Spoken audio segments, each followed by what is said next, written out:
Hi, Michael. Hello. How are you? I'm very well, thank you. Nice. So, I would like to know how you have experienced the mentoring lab. You were introduced to the mentoring lab this year or last year? This year.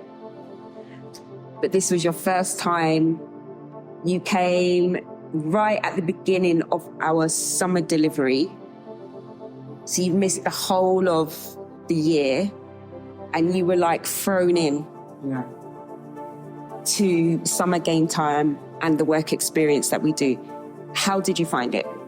Well, I found it challenging at first, but I feel like the mentoring lab taught me some skills that helped me adapt quickly on my feet. And I feel like that would be really beneficial for me in the future. Give me an example. Like, for example, with the registration work, I didn't have any experience with it, and I picked it up really quickly. So I feel like without the mentoring work that threw me in the deep end, I feel like without them the instinct to throw me in the deep end and trusting that I can handle that work, I feel like I wouldn't have adapted skills for future endeavors. You know what you just said is so key, because actually the registration form was such a vital piece of work. And we have an adult that's on the mentoring lab that is severely dyslexic, right? And we also had a new member of staff. So there was this crossover between having a new member of staff who needed to get herself into the groove and swing of things, and an experienced member of staff who's severely dyslexic, and the need for the register to be done as part of, number one, health and safety, number two, monitoring, and also to keep a record of the children coming in and out. And you picked it up. You were literally probably the only person that could really do that. And from that, we were just all amazed by how you took responsibility for this one task, which was actually one of the most critical things on game time. So I'll hold my well done, thank yous, and amazings till later. Let me just keep asking questions, okay? So give me another example. The mentoring lab also helped with my employability skills. For example, I remember a workshop you did with one of your corporates, I think. And he explained how the interview process goes with a job. So pre the mentoring lab, I didn't have any experience or knowledge of how the interview goes when it comes to getting a job. I thought you just go in and you just have a lot of charisma, and when they ask you questions, you just answer it to the best of your ability. But without the mentoring lab, I wouldn't have had those skills, like, for example, enunciating your words properly, preparing questions, researching about the company pre the interview. So I feel like I was really lucky to have the mentoring lab to give me skills like that. Here's a question for you. Do you remember what interview method we spoke about for you to remember how to answer question? I don't necessarily remember the name, but you guys must have said that once they ask us a question, that we should just hear the question straight on and answer it. We shouldn't create a whole story around it or go down the line of the story that leads to the question. Just answer the question, and you can use the STAR method to answer the questions. That was the method I was talking about. Okay, great. Tell me your general thoughts about the mentoring lab and what we do here. My thoughts on the mentoring lab is a company and an organization that's trying to help the community get back on its feet. Like, for example, I've seen so many bad things happen in Hackney, and no one's really trying to support or help a community get back on its feet. But the mentoring lab, they strive to improve the young impressionable minds of Hackney. So, because there's a saying that if you can't fix the problem that's going to happen now, at least you can fix the problem that's going to eventually happen in the future. So what I've realized with the mentoring lab is that if they realize that they can't necessarily solve the problems now that's going on with Hackney, they believe that by fixing the young impressionable women that are in Hackney, that will later eventually be young citizens of Hackney, they believe that will help create a better society for Hackney in the future. I think you need to start speaking for me. It was really well said. You bought into the vision of the mentoring lab. You understand why we're here and what we're doing. Have you been to other youth organisations? This is your first experience of a youth organisation. So are you very aware that this is a youth mentoring organisation? We're not just a youth organisation. Like, we support young people with mentoring, but in particular career mentoring to support young people excel when they're ready to enter the workforce, right? Okay. So at other youth organisations, you probably have more time to relax and just chill. It's very different here because in one aspect I have to, even though I'm a youth worker, I play the role of manager. And I've said to many young people that for me, I have to play a role. And obviously I have to play a role. Like, I'm a manager, right? Let's not get that twisted. I am a manager. But with you guys in particular, I have to play the role of manager. And that's because I don't want to set you lot up to fail. So when you go into the workforce, and you're going to experience many, many different types of managers, but hopefully I haven't made you think that all managers are fun and you can kick back and chill and relax with your managers, and your managers is like, you know, one of the people then, so to speak. Because that's what we as youth workers and youth practitioners are, like really approachable, come and talk to us about anything. And if I approached your work experience like that, my gosh, you wouldn't last in your first job. I promise you, right? So for me, this conversation and the evaluation that we're doing now is really, really important because I want you to be able to keep reflecting on what you've gained this summer so that when the time comes, you'll be able to apply your learnings and even more, right? So tell me now, what changes have you seen in yourself, in life in general, with your your mindset and how you're thinking at home and at school? So the changes I've received in the mental aspect of my life from having work experience at the mentoring lab is that in order to be successful, you need to be a hardworking person. And in order to be successful, you don't start the hard work in the future. You have to start it now.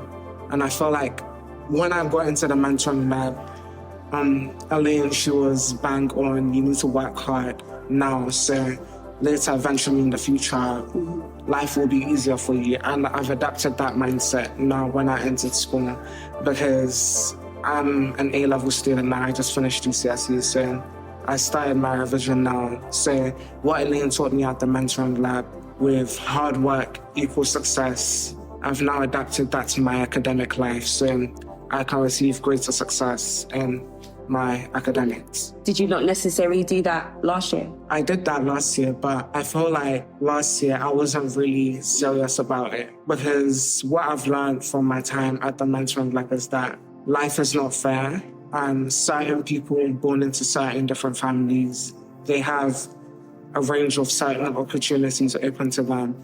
And Elaine taught me and my peers in the mentoring lab that people of color, is not really easy for us to have those doors open to us. So with the limited options and opportunities we have now, we need to be hardworking with what we have and make the most of what we have. Because when we make the most of what we have, more doors and more opportunities will be open onto us. And that's the whole premise of too much leverage, right? Yeah. But that's another conversation. So tell me about home life. So we've spoken about your mindset in general and the impact that your involvement in the mentoring lab has made on your mindset. We've just spoken about school. Talk about home life. Please can you go on that faster? So has anyone in your household seen a difference in you since you've taken part in the mentoring lab because of the work experience that you've done at the mentoring lab? My sisters, yeah. Because from the beginning, my mum has always known that I'm a hard worker, and from ever since I was young, she's always instilled that into me that in order to be successful in life, especially as a black man, you need to be hardworking. But my sisters, they've started to realize that change in me when I've been bang on, hardworking, having my head on straight about what I want in life. And I feel like due to the mentoring lab gifting me with this mindset, my sisters has also adapted this as well. Because I'm sorry if this is too personal, but when one of my sisters, she must have moved down in a set in school, then she must have now told me. I told her that until you move up the set, I'm not talking to you. She's just not like, why? I said, it's harsh, I know, but because she's a very bright young woman, and I keep on telling her that hard work beats talent when talent doesn't work hard. Just because you're talented, that doesn't mean you should slack off. Because if you're talented, you should also add hard work onto it. So I told her until she moves up to her class again, and even above that class, that's when I'll start talking to her. So yeah, I feel like it's because of the mentoring lab. That's why I've been gifted with that mindset. And also, I've also implemented it on my sisters that you need to be a hardworking person, essentially, to get things in life. So your two sisters are younger than you. Yeah. So how is the sister who you said you're not going to talk to her, and if she goes back to the level that she was at, the attainment level she was at or above? So where is she now? I suppose you're just at the beginning of the year, but yeah. This happened at the beginning of the year, so now it's been 2 weeks. Yeah. When the teacher started saying that she knows her 9 times tables off by heart, and she's a 7-year-old, they moved her back to that class the class above that. Wait, so, she's in year 7? Yeah. Wow. No, not in year 7, she's a 7-year-old. She's a 7-year-old? Yeah. Michael, my goodness, Dad. But it worked though. It worked. No, because it's true though. Because I'm sorry, we can't just be looking at age and saying they're too small for this. Because best believe if my sisters know all their arithmetic knowledge, all their SATs knowledge, I'll start teaching them GCSE work from year 6. Because if you look at it across histories, the smartest men to ever walk this earth and get recognized for their work, they're all white, essentially. So I'm trying to make that change from my family, if that makes sense. Because my sisters, they're smart people. Like, they're really smart. Like, I didn't think I'm smart, but I feel like what made me get to the place I am when it comes to intelligence is my hard work. But my sisters, they naturally pick it up. So, yeah. You know what? This is such an interesting conversation, and you and I always have an interesting conversation. Your perspective here in England is of an English perspective. Both of us have glasses on right now. And these glasses are English eyes. There are so many people of colour who have achieved. And when you hear about one white person and what they've achieved, there's absolutely at least one black person standing next to them, or one black person that person got the knowledge from. I understand what you're saying, but it's also about the recognition of it. But that's because we're here in England. So if you was to go, you're from Nigeria. Yeah. So if you go back to Niger now, yeah, and you go and you look at the greats in Nigeria and what they've done in Nigeria, it won't be hard to find them. Yeah. Because you'll be looking at life, at history through Nigerian glasses. Now, I know there's a whole issue with colonial education and all that stuff, but you will actually step out of your household and you'll see intelligence. Do you understand? And the intelligence looks like you, yeah? So it's just, I know you're doing philosophy at the moment, so, and all the people I know that you're learning about are white men, right? There is like centuries of history, black history, of which the philosophers you're learning about, they're standing on African philosophies. Yeah. That's where they got their knowledge. But I feel like... Wait, just soak that in for a minute. So the people that you're learning about at the moment in school, right? They got their knowledge from somewhere, and they got their knowledge from African philosophers, from African scientists, from African mathematicians, from African sociologists, from African deep thinkers. I understand what you're saying. the root of their knowledge came from our culture. So just always remember that, because it's very, very, very important. We've digressed, but that is just so important. I understand. Yeah? So philosophize on that for a little bit. So we go back to the ripple effect of your learning at school. We've just spoken about it at home. What has your mum said about your engagement at the mentoring lab? Well, to be honest, my first initial thought when I finished GCSE, as you already know, I just wanted to go work somewhere and go make money. Because me, when I finished GCSE, I just want to, now it's time to work. Now it's just time to stack on, stack up on your money. So my mom just felt like, that's not what you should be thinking about right now. That the mentoring lab, they will give you skills that's not easily accessible to your peers. But I just want to my mom that, I'm sorry, skills doesn't always equate to money. And I need the money now, if you know what I mean. But she told me that you could have the money now, you could stack up on the money now and have no skills.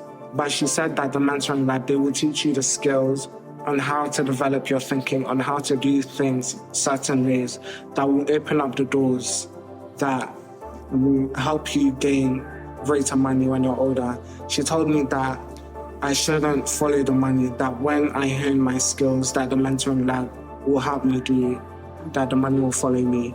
The money will come. Yeah. Did we meet your expectations? Yes. Well, 70-30. Okay, break that down for me.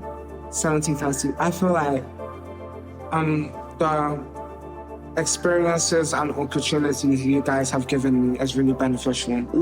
But at the same time, I also feel like there's more you guys can do. And I feel like it's not partially your fault. I feel like it's also you don't have the connections yet to help us get into those certain type of doors, if that's reasonable. What connections are you thinking of?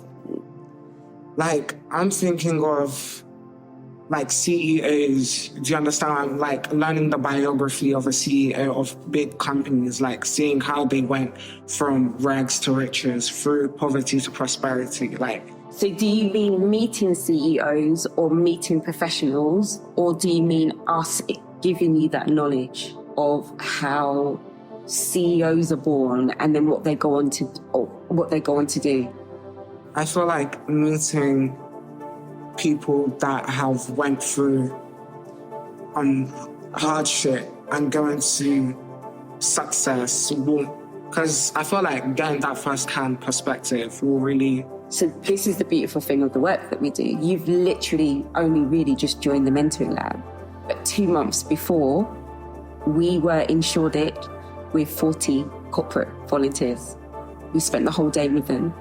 And we do that on a regular basis. But the fact that you missed out on it, earlier on this year, doesn't mean that you're not going to have those opportunities later on in the year. Because one of our corporate volunteers is literally in the midst right now planning another corporate meetup where you guys, inshallah, will be actually mentoring a corporate. So it's going to be reverse mentoring, right? But if that doesn't happen, it's fine, because we've still got our corporate volunteers who mentor online or sometimes face-to-face every other week. But if that doesn't happen, that's fine, because of the connections we have with, and I know it's the police, but it's the Met Police, because they are the most refined, some of them. Some of them are very refined and professional in their approach to their job. Some of them. Remember I said some of them. So especially the ones that we have connections with, like Jeff Booth and his team, right? Superintendent Jeff Booth, his team. However, if that doesn't work out, we always have corporate contacting us because they want to work with young people. So for instance, Pubmatic, you were there for the speed mentoring event that we had in last week. So we do that all the time. Would that top up your expectations? Or were you thinking you want to meet more black people that have made it? Yeah, more black people. So just say that then, innit? Yeah. Because it's just like, I can see it from my perspective, you know what I mean? Like Black people that's had ethnic parents, like that came from abroad, that had them People of colour. Because like I can now use that to reflect myself in them, and be like, yeah, Michael, this person has made it, so what's stopping you from making it? You know, we're a Black-led organisation. I don't know if you noticed, but I'm Black as well, right? Mm-hmm. But I'll tell you something. The amount of talks and the amount of people that I've met all around the world, yes, it's about representation, but there's different types of representation. So yes, you need to see other Black people that have made it, yeah? But then you need to have conversations with people that don't look like you, that have also made it out of the trenches. Because then what we realise is that some of our suffering and some of our disadvantage is not a race issue. Mm-hmm. I said some. I said some.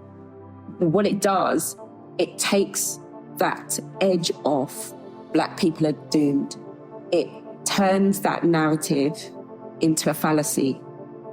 Do you understand? I understand. Because what you get to realise is that there's people from all different backgrounds that have been through struggle, like they know what struggle is.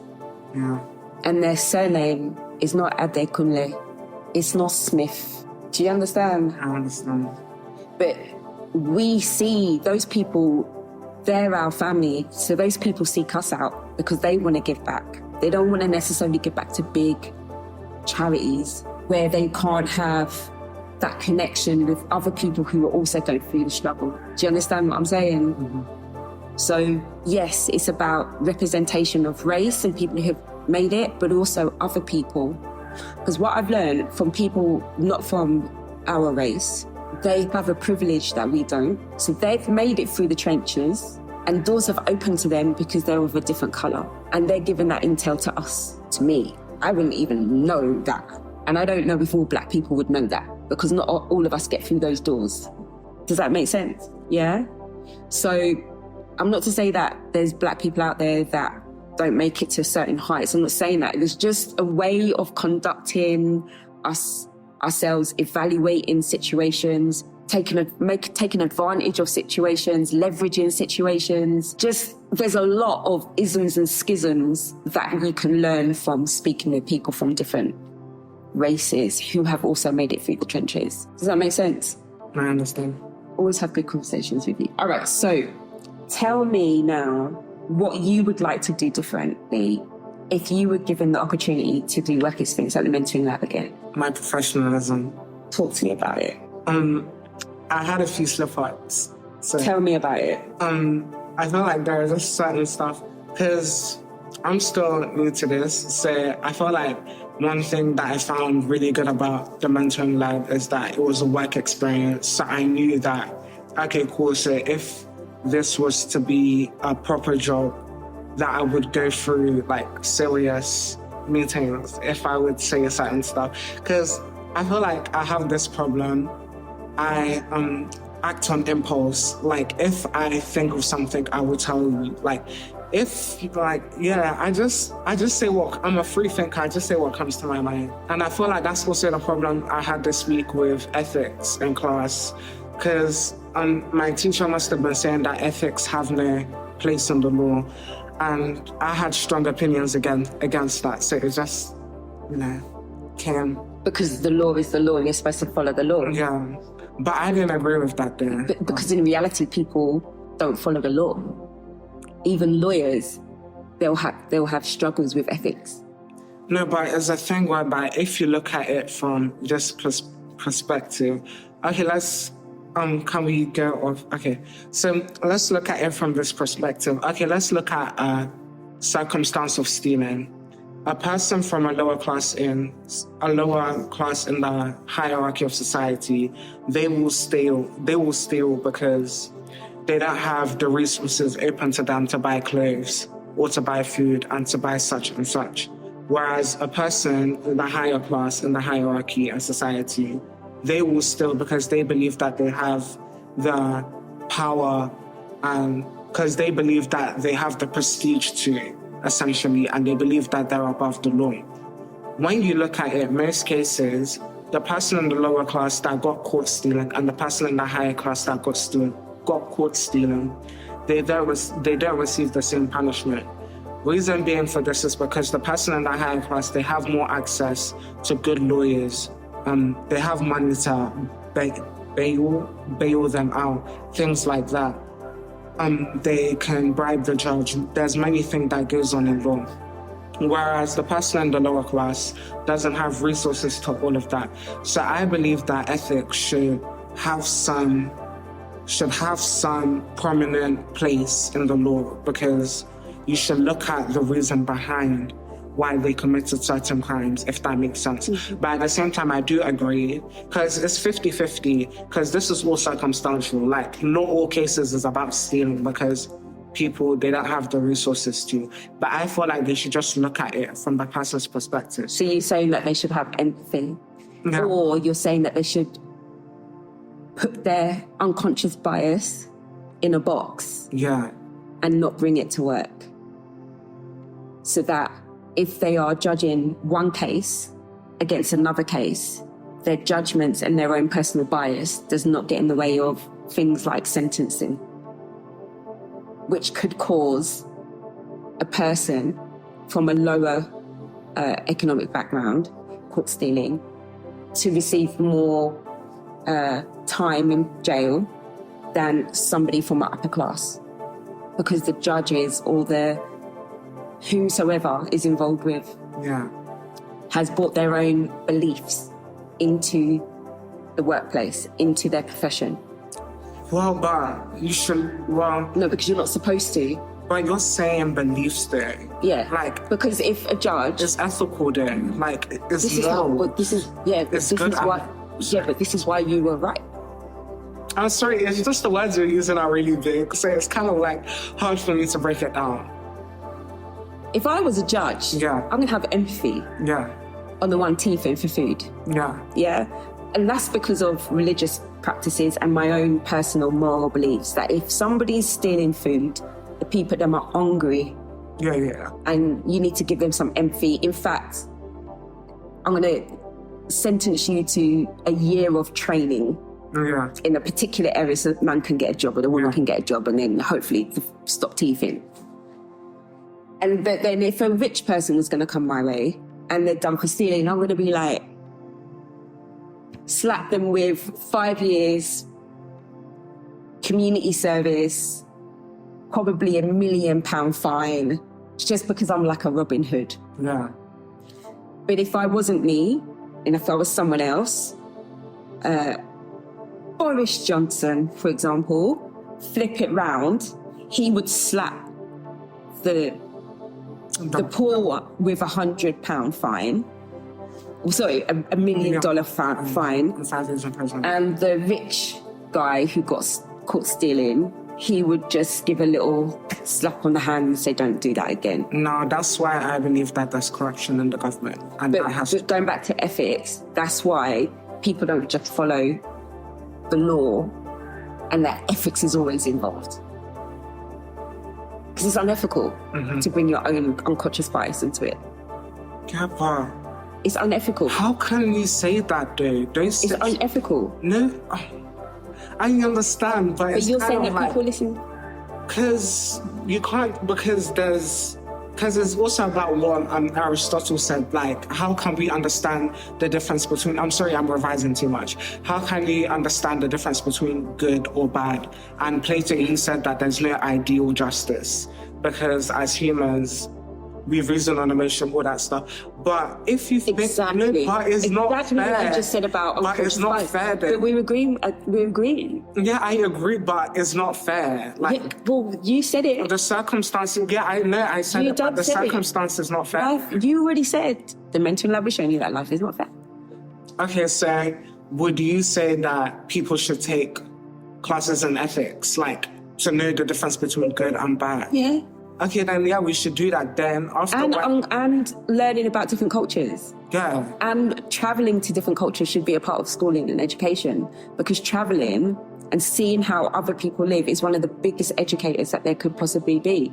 But the reality is that private schools tend to do a lot of traveling within education, and non-private schools, secular schools don't. That's the reality. So I'm talking about going and seeing other cultures. I'm talking about going and seeing how other people in different parts of the world live, not what we do at school at the moment, but we are saying exactly the same thing. Now, the reason why I've taken you on this journey of discussion and this evaluation interview is taking long, because your debating skills and your reasoning skills are so good. What did you say you wanted to be? Because in my head, I see a lawyer or a barrister. That's what I'm seeing in front of me. But I don't know, what is it that you want to do? Because let me see your form on you. Because it's not that I wouldn't enjoy law, I would enjoy it. And I have that natural instinct, like I like helping people. But I also got told that you can't choose cases, and my morals is too strong to do that. So what is it that you want to do? Well, at first, I want to become an actor, a Broadway actor, because I have the skills to become a Broadway actor. But at the same time, when it comes to barrister, I'm an analytical thinker. I think both sides of the argument. So it's kind of like I'm going to make that decision in year 13. Okay. You're just going to you're going to focus on getting the qualities, the education, the knowledge and skills. Okay. All right, cool. We've spoken a lot. Give some guidance to a young person that will be joining the mentoring lab next summer. What should they expect? How can they prepare for the experience? This experience is it's going to be fun, but it's not just giggles and laughters. It's going to be tough. You're going to have to do things you've never done before. You're going to have to adapt quickly on your feet. And Elaine, that's your manager, don't expect her to be nice in most of the occasions. She's not doing it because she hates you. She's just doing it because she wants to prepare your mindset for your future employment. So, yeah. Yeah, there's no bullying. There's no illegal bullying. It's just getting tasks done when they're supposed to be done. Okay, question for you. We've got something called this is the last question. We've got something called the Wheel of Qualities, where we look at different employability qualities that are required for you to be like an ideal employee. There are about 18 of them, but there's one in particular, you said agree to most of them, like reliability, being efficient, having good teamwork, cooperating, and I agree with you, you're fantastic.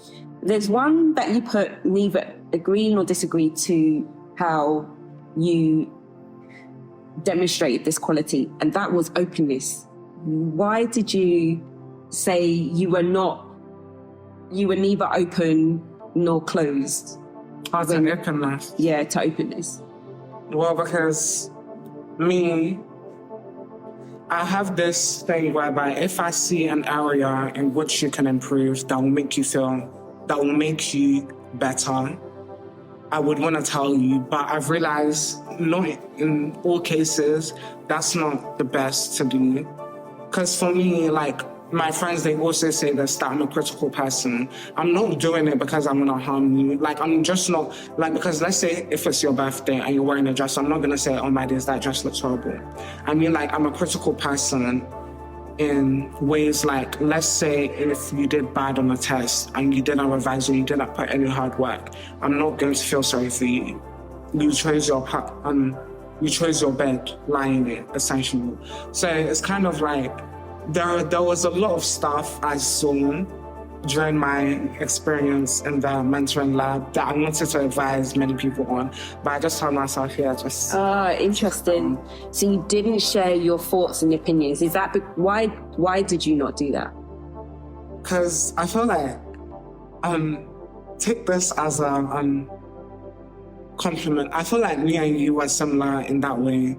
Like, when I want something or I want something to improve, I want it done. I won't say it in a nice way or please, It has to be done. Because in order to embody the definition of excellence, you can't just do it in a... You can't be a people pleaser. Exactly. You can't be a people pleaser. Like, if you're trying to be synonymous to excellence, you have to get things done. You have to tell people, if you want if you want your company, like for example, me, hopefully in the future, I want to become a CEO, which I know is going to happen one day. But because I know that when I have my own company, I know that if I want my company to strive and succeed, I can't just, there's no giggles and laughter for most of the time. Like, it may get my employees to hate me, but at least it'll get my company up there when it comes to... It's a balancing act, isn't it? But your openness. So what I'm going to do now is your openness, and we've had this conversations with some other young people. When you're in the classroom, are you open? Do you share your views and your opinions and your thoughts in class? Yeah. Okay. So your thoughts and opinions are really important because it helps with the learning process, or it helps to make improvements. So here we asked the question in name it at least 2 things we could do to improve the work experience. You put administration. The equipment is lacking. For example, no access to Wi-Fi, which we don't have in that location. But what else were you thinking about that I can write and capture right now? Because now's the time, now's the time for you to be open and share some of the things that you could see and we've improving, but you didn't say anything. Like in terms to help a company grow? Yeah, anything about the mentoring lab.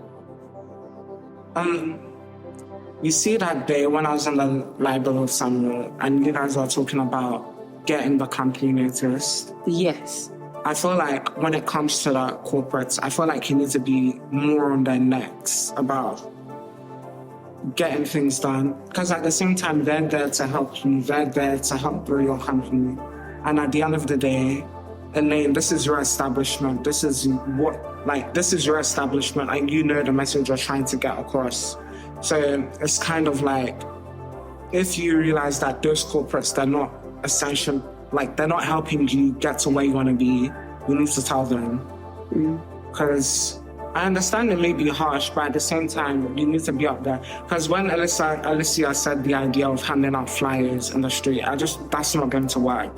Because I've been one of those strangers on the streets that will collect flyers. Nobody wants to collect flyers when I've just came back from Dalston on an errand to buy them for my mom. Like, you know what I mean? So it's kind of like, you need people, you need connections that will help get your message across nationwide. Like when I see this company, I see on BBC News, like that's how big my vision is. And I feel like you need to have people in your team that's ready to have that big vision with you as well.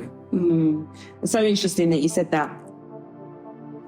Thank you. Because I feel like your corporates, they're just doing it half. Well, I would say that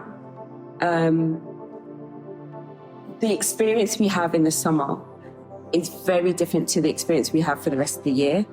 This summer is all about work experience. It's about delivering summer game time. So coming out of the summer, you're going to see more corporate engagement. But you are right.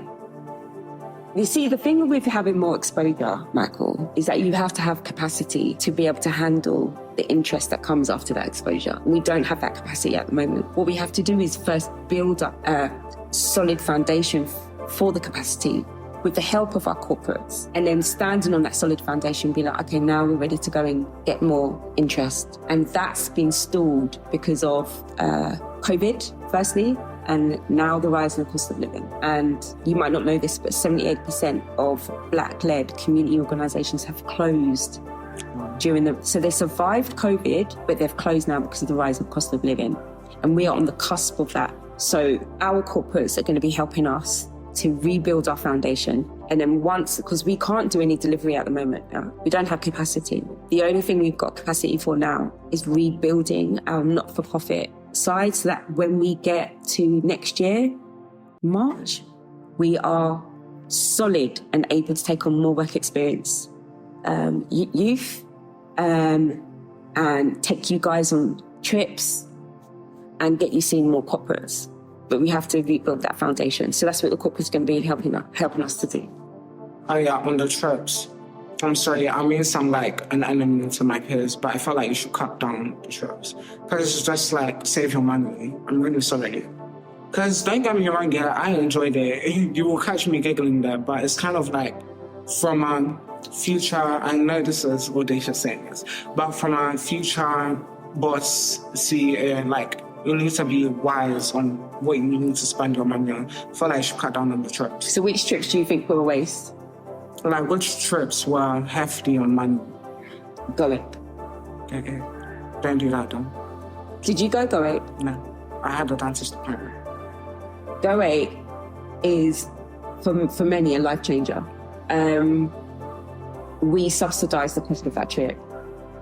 Most of the trips, the only trip that has not got anything to do with physical activity, which is the main focus of game time, was going to the cinema. But the parents paid for that. The parents paid to go cinema. They paid for the cinema ticket. But trampolining, ice skating, and then Go 8, even the scavenger hunt, which involved a lot of walking, was all about physical fitness. Do you see? Mm-hmm. The scavenger hunt one, with the meal at the end, the meal didn't provide it. It wasn't big enough food. Yeah. Did you come to the scavenger hunt? Okay. All right. So we're going to get into, like, with the days that you've done now, but I'm taking it on board. We did apply for funding for us to be able to have Hackney Council cover some of the trips, because the work that we do on the estates, 2 estates, Frampton and Homerton, is continuous throughout the year. And one thing that the parents always struggle with, like, there's so many young people that don't come on trips because their families can't afford it. So we applied to continue doing the work that we're doing, but also for us to be able to subsidise the cost of trips, but we didn't get the funding. Another organisation got the funding. So what we've seen this year is that some parents, not all, some parents got their child to come on the trip, but actually they didn't pay. So it did leave a massive dent with us, and I'll speak to you about that in a minute. So we can save on trips, but what we're going to do next year is see some of our corporates can sponsor the trips. So like Go 8, maybe it's sponsored by Microsoft, or sponsored by Dr. Martin, or sponsored by BT. Yeah, you name them. I'm trying to not name the people that we're already in partnership with. Pubmatic. What's the brand? Is it North Face? No, it's North. North Face, yeah. It's North Face. Yeah. I always want to say Face North. It just sounds grammatically correct. Yeah, so no, you're right. You're right. Okay, any last comments? And then we'll switch this off, because we've been talking for 45 minutes. Yeah. That's it? Mm-hmm. Okay, cool.